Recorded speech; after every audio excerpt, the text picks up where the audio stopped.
Avui han tret del pantà de Sant Antoni, al Pallars Jussà, les últimes ampolles de vi que hi han fet criança durant 2 anys i mig. Tot aquest temps han estat submergides, sense veure la llum i a una temperatura constant. Eva Pelegrí, l'experiència s'acaba aquí o es repetirà?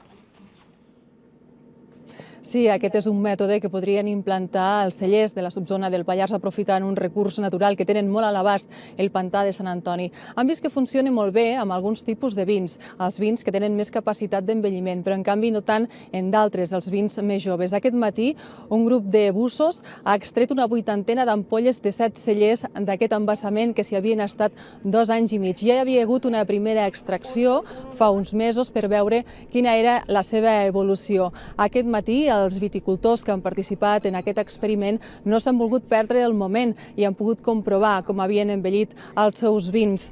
També us podem dir que fins aquí ha vingut un sommelier que ha fet un tast comparatiu i ens ha explicat les seves primeres impressions. La principal conclusió, que l'aigua fa la vista clara, però també pot arribar a fer un bon vi.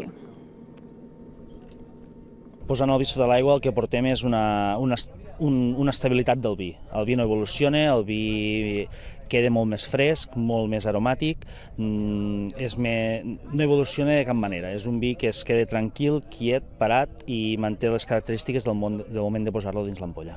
Pot ajudar-nos a complementar determinats envelliments dels nostres vins, aprofitant l'entorn natural que tenim aquí al Pallars, tot i que cal veure com han anat les evolucions dels vins.